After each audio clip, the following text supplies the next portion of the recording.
మధ్యయుగ భారత చరిత్రలో ఒక కీలక మలుపు ఉంది. ఆ మలుపే భారతదేశంపై జరిగిన మొదటి విదేశీ ముస్లిం దాడి. ఈ దాడితో భారత చరిత్రలో ఒక కొత్త రాజకీయ దశ ప్రారంభమైంది. మధ్యయుగ చరిత్ర ప్రారంభం ఎక్కడి నుంచి? సాధారణంగా భారత మధ్యయుగ చరిత్రను 8వ శతాబ్దం నుంచి ప్రారంభిస్తారు. దానికి ప్రధాన కారణం అరబ్బుల సింధ్ దండయాత్ర. అరబ్బులు ఎవరు? అరబ్బులు పశ్చిమ ఆసియాలో నివసించే ప్రజలు. ఇస్లాం మతం స్థాపన తర్వాత వారు వేగంగా విస్తరించారు. వ్యాపారం, మత ప్రచారం, రాజకీయ ఆధిపత్యం వారి విస్తరణకు కారణాలు. భారతదేశంపై దాడి ఎందుకు జరిగింది? భారతదేశంపై అరబ్బుల దాడికి 3 ముఖ్యమైన కారణాలున్నాయి. మొదటిది అరబ్ వ్యాపార నౌకలపై దాడులు జరగడం. రెండవది సింధ్ ప్రాంతంలో రాజకీయ అస్థిరత. మూడవది ఇస్లాం ప్రభావాన్ని విస్తరించాలనే ఉద్దేశం. సింధ్ ప్రాంత ప్రాముఖ్యత. సింధ్ ప్రాంతం వ్యాపారపరంగా చాలా ముఖ్యమైనది. ఇది భారతదేశం మరియు పశ్చిమ ఆసియాను కలిపే ద్వారంలా పనిచేసేది. అందుకే అరబ్బుల దృష్టి సింధ్పై పడింది.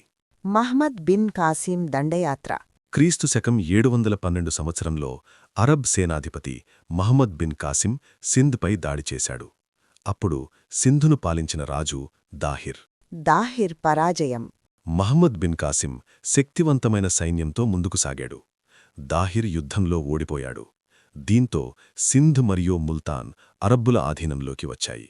ఈ దాడి ప్రాముఖ్యత. ఈ దాడి వల్ల భారత చరిత్రలో కొన్ని మార్పులు చోటుచేసుకున్నాయి. ఇస్లాం మతం భారతదేశంలోకి ప్రవేశించింది. భారత రాజకీయ వ్యవస్థపై విదేశీ ప్రభావం మొదలైంది. భవిష్యత్తులో జరిగే టర్కీ మరియు అఫ్ఘన్ దాడులకు ఇది మార్గం వేసింది. అరబ్బులు భారతదేశాన్ని పూర్తిగా ఆక్రమించలేదు. వారు సింధ్ ప్రాంతానికే పరిమితమయ్యారు. భారత అంతర్భాగాల్లోకి వారు లోతుగా ప్రవేశించలేకపోయారు. అరబ్బుల దండయాత్ర రాజకీయంగా పరిమితమైనదైనా చారిత్రకంగా చాలా ముఖ్యమైనది. ఇది మధ్యయుగ భారత చరిత్రకు ప్రారంభ బిందువు. అరబ్బుల సింధ్ దండయాత్రతో భారత చరిత్రలో ఒక కొత్త అధ్యాయం ప్రారంభమైంది. ఇది తాత్కాలిక విజయం కాదు, భవిష్యత్తు దాడులకు పునాది. తదుపరి వీడియోలో మనం తెలుసుకోబోయేది మహమ్మద్ ఘజ్నీ, భారతదేశంపై అతని దాడులు మరియు వాటి ప్రభావాలు.